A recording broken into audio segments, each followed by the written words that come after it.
بسم اللہ الرحمن الرحیم۔ السلام علیکم ڈیئر اسٹوڈنٹس، وقار ارشد آپ کا بایولوجی ٹیچر۔ کیسے ہیں آپ سب؟ امید ہے خیر و عافیت سے ہوں گے۔ آئیے آج کے لیکچر کو شروع کرتے ہیں۔ لیکچر کی ڈسکشن کے لیے وائٹ بورڈ کی طرف موو کرتے ہیں۔ Dear students, recall your memory. Previous lecture میں ہم کیریئرز کو ڈسکس کر رہے تھے۔ کیریئرز کیا ہیں؟ دراصل یہ وہ شعبہ جات ہیں کہ جن میں کوئی بھی بایولوجی کا طالب علم جا سکتا ہے، جن کو کوئی بھی بایولوجی کا طالب علم اختیار کر سکتا ہے۔ پریویس لیکچر میں ہم نے جن کیریئرز کو ڈسکس کیا وہ میڈیسن اینڈ سرجری ہے، وہ ایگریکلچر ہے، وہ ہارٹیکلچر ہے۔ ہم ڈسکس کر چکے فارمنگ کے بارے میں، ہم ڈسکس کر چکے اینیمل ہسبینڈری کے بارے میں۔ اب ہم ڈسکس کریں گے فارسٹری کے بارے میں اور بایو ٹیکنالوجی کے بارے میں۔ یہ مختلف شعبے ہیں جو بایولوجی کو پڑھنے کے بعد، بایولوجی کے مطالعے کے بعد ایک طالب علم اختیار کر سکتا ہے۔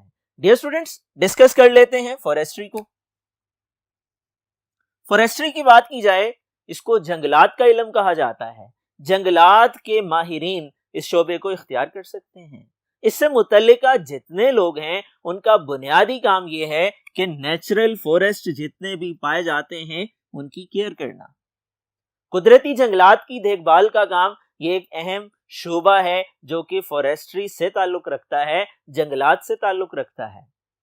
اسی طرح اس شعبے سے متعلقہ لوگوں کا ایک کام یہ بھی ہے کہ یہ حکومت کو ایڈوائز کرتے ہیں، مشورہ دیتے ہیں، ریکمینڈ کرتے ہیں نئے جنگلات کے لگانے کے حوالے سے۔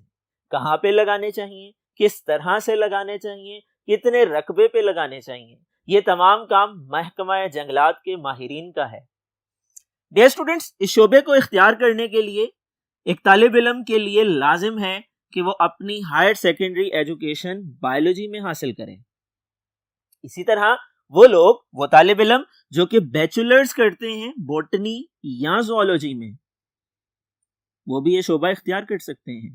بوٹنی کے شعبے کے اندر پلانٹس کو پڑھا جاتا ہے، زوالوجی کے شعبے میں اینیملز کو پڑھا جاتا ہے۔ ایک طالب علم جو بیچلر لیول تک 16 ایئرز ایجوکیشن سے پہلے 14 ایئرز ایجوکیشن مکمل کر لیتا ہے بوٹنی یا زوالوجی میں، وہ اس شعبے کو اختیار کر سکتا ہے۔ Bio technology. ڈیئر اسٹوڈنٹس، آپ سے سوال پوچھا جا سکتا ہے فارسٹری کے بارے میں بتائیے۔ مختصر سوال کے جواب میں آپ بتا سکتے ہیں یہ وہ شعبہ ہے جس سے متعلقہ ماہرین کا کام پہلے سے موجود جنگلات کی دیکھ بھال کرنا ہے اور حکومت کو نئے جنگلات لگانے کے لیے مشورے دینا ہے۔ ڈیئر اسٹوڈنٹس، بایو ٹیکنالوجی کیا ہے آئیے ڈسکس کر لیتے ہیں۔ ڈیئر اسٹوڈنٹس، بایو ٹیکنالوجی کے بارے میں آپ بیان کر سکتے ہیں۔ It deals with the production of useful products from microorganism۔ یہ ایک ایسا شعبہ ہے کہ جس سے متعلقہ ماہرین کا کام خود بینی جانداروں کو استعمال کرنا ہے اور انسانیت کے لیے مفید اشیاء کی تیاری کرنا ہے۔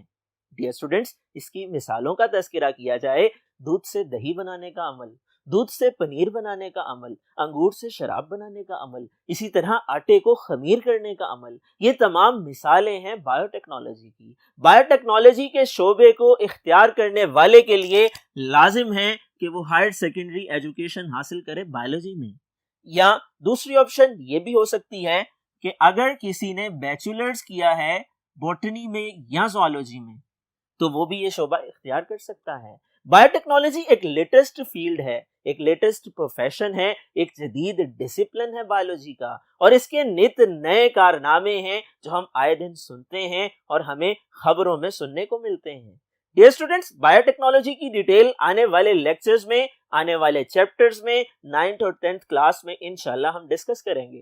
یہاں تک کیریئرز کا اختتام ہو جاتا ہے۔ یہ وہ شعبے ہیں جو ہم نے ڈسکس کیے کہ بایولوجی کے علم کو حاصل کرنے کے نتیجے میں بایولوجی کا ایک طالب علم انہیں اختیار کر سکتا ہے۔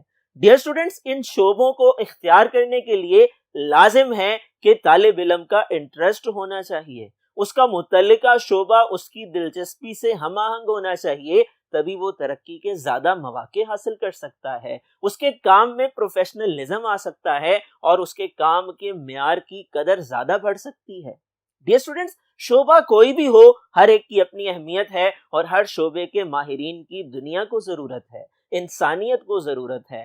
لیکن کرنا یہ ہے جس شعبے کو بھی آپ اختیار کرتے ہیں، جس شعبے کا بھی آپ چناؤ کرتے ہیں، آپ کی اس شعبے سے متعلقہ اہمیت تبھی بن سکتی ہے جب آپ اس میں ماہر ہوں گے۔ ڈیئر اسٹوڈنٹس، ان شعبوں کو ڈسکس کرنے کے بعد آئیے ڈسکس کرتے ہیں قرآن اینڈ بایولوجی کے حوالے سے، سمجھنے کی کوشش کرتے ہیں قرآن پاک میں بایولوجی سے متعلق کیا اشارات ہیں۔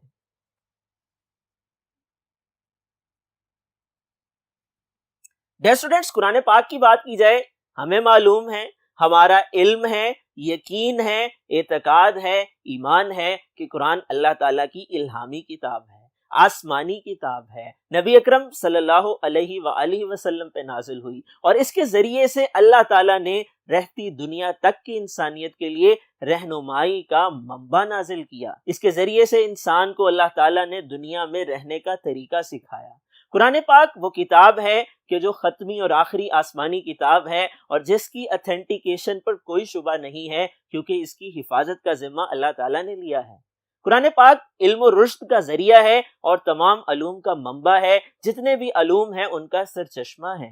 ڈیئر اسٹوڈنٹس، قرآن پاک جو کہ آج سے 1400 سال پہلے اللہ کے نبی صلی اللہ علیہ وآلہ وسلم پر نازل ہوا، اس میں ہمیں بے شمار جگہوں پر بے شمار اشارات ملتے ہیں بایولوجی کے علم کے حوالے سے، جانداروں کی زندگی کے حوالے سے، ان کی شکل و صورت کے حوالے سے، ان کی تخلیق کے حوالے سے، اور ان کی گروہ بندی کے حوالے سے۔ قرآن پاک کے علوم تمام کے تمام علوم ختمی اور آخری علوم ہیں اور مستند ترین علوم ہیں۔ آئیے دیکھتے ہیں، ڈسکس کرتے ہیں، سمجھنے کی کوشش کرتے ہیں۔ دی گئی 4 آیات جو کہ آپ کی ٹیکسٹ بک میں مینشن ہیں، یہ اشارہ کرتی ہیں انسانوں کی تخلیق کی طرف، یہ اشارہ کرتی ہیں زندگی کے آغاز کی طرف، یہ اشارہ کرتی ہیں تخلیق کے مراحل کی طرف، اور یہ اشارہ کرتی ہیں جانداروں کی گروہ بندی کی طرف۔ سب سے پہلے سمجھ لیجئے کہ یہ سب سے بیسک اور اتھینٹک نالج ہے۔ اس کے اندر اوریجن آف لائف کے حوالے سے، لیونگ آرگنزم کے ارتقاء کے حوالے سے اشارات موجود ہیں، جانداروں کی خصوصیات کے بارے میں اور انسانوں کی تخلیق سے متعلق بیان کیا گیا ہے۔ ڈیئر اسٹوڈنٹس، سب سے پہلی آیت کریشن فرام واٹر کے حوالے سے ہے۔ قرآن پاک کی اس آیت میں اللہ تعالیٰ نے اشارہ دیا ہے تخلیق کی طرف کہ کسی بھی جاندار کی بات کی جائے، اس کی زندگی کا آغاز پانی سے ہے۔ وَجَعَلْنَا مِنَ الْمَاءِ كُلَّ شَيْءٍ حَيٍّ، اور بے شک ہم نے بنایا پانی سے کُلَّ شَيْءٍ، ہر چیز کو، حی جو کہ زندہ ہے۔ یعنی اس کا مطلب یہ ہے، سورۃ الانبیاء کی یہ آیت ہمیں بتا رہی ہے اللہ تعالیٰ نے جو کہ خالق ہیں، جو کہ مالک ہیں، جو کہ رازق ہیں، ہم سب کے پروردگار ہیں، ہم سب کے پیدا کرنے والے ہیں، جن کی طرف ہم سب نے لوٹ کر جانا ہے، انہوں نے ہر جاندار چیز کو پانی سے تخلیق کیا ہے۔ اگر ہم سائنس کی بات کریں تو سائنٹیفکلی بھی یہ بات ٹھیک ہے کہ جتنے جاندار ہیں ان کا اوریجن پانی سے ہے۔ جہاں پانی ہے وہاں زندگی ہے، اور جہاں پانی نہیں ہے وہاں زندگی نہیں ہے۔ تو ہم یہ کہہ سکتے ہیں اوریجن آف لائف پانی کے ذریعے سے ہے، زندگی کا ارتقاء پانی کے ذریعے سے ہے، زندگی کی بنیاد پانی ہے۔ اگر ہم بات کریں انسانوں کی، ہمارے ہاں بھی انسانوں میں نئی نسل کے پیدا ہونے کا عمل پانی کے ایک قطرے سے شروع ہوتا ہے۔ اسی طرح سے گروتھ اینڈ ڈیولپمنٹ کا عمل ہوتا ہے اور بچے کی پیدائش مکمل ہوتی ہے۔ آئیے ڈسکس کرتے ہیں نیکسٹ کون سی ورسز ہیں جو کہ آپ کی ٹیکسٹ بک میں مینشن ہیں، ان آیات کا مطلب اور مفہوم کیا ہے۔ ڈیئر اسٹوڈنٹس، دوسری آیت کریشن فرام کلے۔ اس آیت کے اندر، اس آیت کا موضوع یہی ہے کہ اللہ تعالیٰ نے جو جاندار پیدا کیے ہیں، انسانوں کو جو پیدا کیا ہے وہ کلے سے پیدا کیا ہے۔ اب سوال یہ پیدا ہوتا ہے، کلے کس کو کہا جاتا ہے؟ کلے کہا جاتا ہے چکنی مٹی کو، ایسی مٹی جسے مجسمے کی صورت میں ڈھالا جا سکتا ہے، ایسی مٹی جس پہ کوئی چیز ماری جائے، ضرب لگائی جائے تو اس کی آواز پیدا ہوتی ہے۔ اس آیت کو پڑھ لیجئے، خلق الانسان، اللہ تعالیٰ نے انسان کو پیدا کیا، من صلصال کالفخار، ایسی مٹی سے جو کھنکھناتی ہوئی مٹی ہے، ایسی مٹی سے جو بھربھری مٹی ہے، سورۃ الرحمن کی یہ آیت ہے، اور اس آیت کا مطلب اگر سمجھنے کی کوشش کی جائے سائنسی نقطہ نظر سے تو سائنس بھی یہ کہتی ہے ہمارے جسم میں بائیو ایلیمنٹس موجود ہیں، اور وہ بائیو ایلیمنٹ جو ہمارے جسم کا حصہ ہیں، ہمارے جسم کی کمپوزیشن کا پارٹ ہیں، ان میں سے اکثریت ایسے ہیں جن کا اوریجن ارتھ ہے، جن کا ارتقا مٹی سے ہے۔ ڈیئر اسٹوڈنٹس، اس آیت کے ذریعے سے ہم کریشن کے کنسیپٹ کو سمجھ سکتے ہیں۔ آئیے ڈسکس کرتے ہیں نیکسٹ ورڈز کو، اگلی سورت کی آیت کو۔ سٹیپس آف کریشن، یہ آیت جو کہ سورۃ المومنون کی ہے، اس آیت میں اللہ تعالیٰ تخلیق کے مراحل کے بارے میں ہنٹس دے رہے ہیں، انڈیکیٹ کر رہے ہیں۔ آئیے آیت کو پڑھتے ہیں اور اس کے ترجمے سے مطلب کو سمجھنے کی کوشش کرتے ہیں۔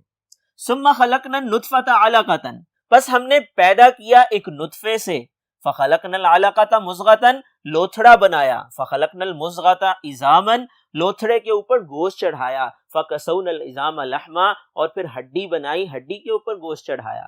ڈیئر اسٹوڈنٹس، یہ مختلف مراحل ہیں، ایونٹس ہیں کریشن کے۔ اگر ہم سائنٹیفکلی دیکھیں تو انسانوں کے اندر تخلیق کے مراحل ہو ایسے ہی ہیں۔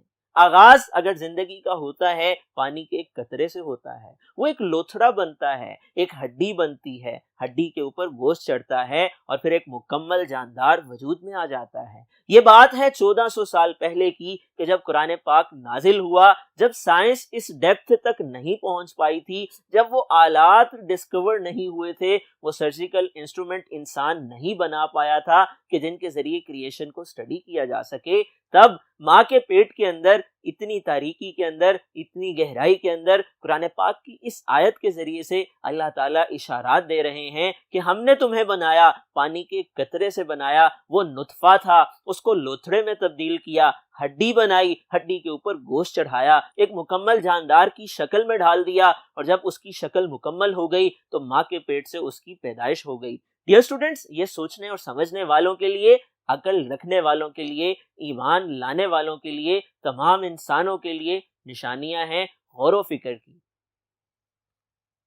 چوتھی آیت، concepts of classification.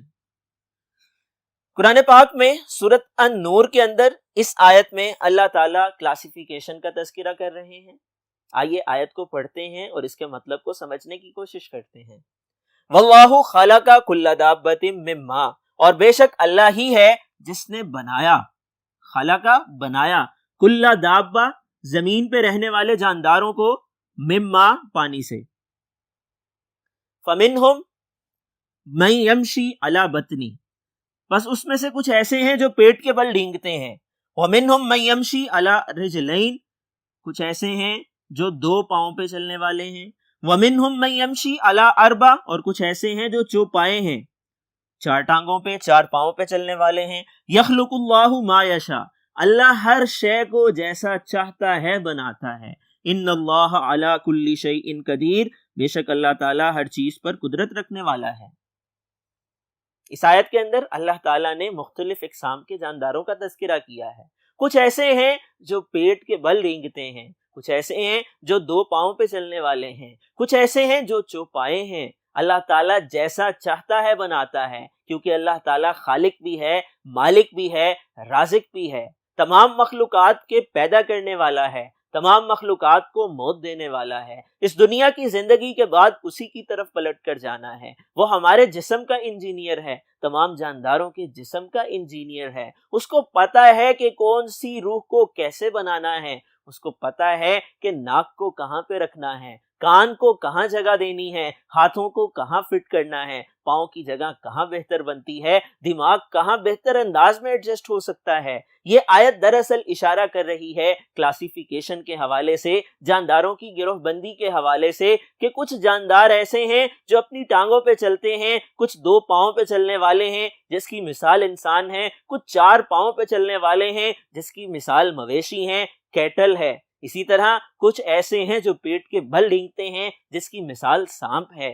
Dear students, یہ آیات اشارات ہیں جو کہ زندگی سے متعلق ہماری رہنمائی کرتے ہیں، جو کہ بایولوجی سے متعلق ہمیں علم فراہم کرتے ہیں۔ ہمیں ضرورت اس بات کی ہے کہ قرآن پاک کا مطالعہ کریں، قرآن پاک کی آیات کی ترجمے کے ساتھ سمجھنے اور تفسیر کرنے کی کوشش کریں، قرآن پاک سے علوم کو حاصل کرنے کی کوشش کریں، کیونکہ قرآن پاک میں جو کہ تمام علوم کا سرچشمہ ہے، جس کا موضوع انسان ہے، میرے اور آپ کے لیے، ہم سب کے لیے رہنمائی موجود ہے، علم کا ذخیرہ موجود ہے۔ ڈیئر اسٹوڈنٹس، آج کا یہ ٹاپک قرآن اینڈ بایولوجی کے حوالے سے تھا۔ آج ہم نے ڈسکس کرنے کی کوشش کی کہ قرآن پاک میں بایولوجی کے حوالے سے، زندگی کے ارتقاء کے حوالے سے، ایونٹس آف کریشن کے حوالے سے، کلاسیفیکیشن آف آرگینزم کے حوالے سے کن موضوعات کی طرف اشارات دیے گئے ہیں۔ ڈیئر اسٹوڈنٹس، آج ہم نے ڈسکس کیا کیریئرز کے بارے میں، جو کہ پریویس لیکچر میں مسنگ تھے اور رہ گئے تھے۔ مجھے امید ہے آج کا یہ لیکچر آپ لوگوں نے اچھی طرح سے سمجھ لیا ہوگا، اور سمجھنے کے بعد آپ نے یاد بھی کرنا ہے۔ مختلف سوالات بن سکتے ہیں، آپ سے پوچھا جا سکتا ہے کیریئرز کے حوالے سے، ان کی ڈیفینیشن پوچھی جا سکتی ہے۔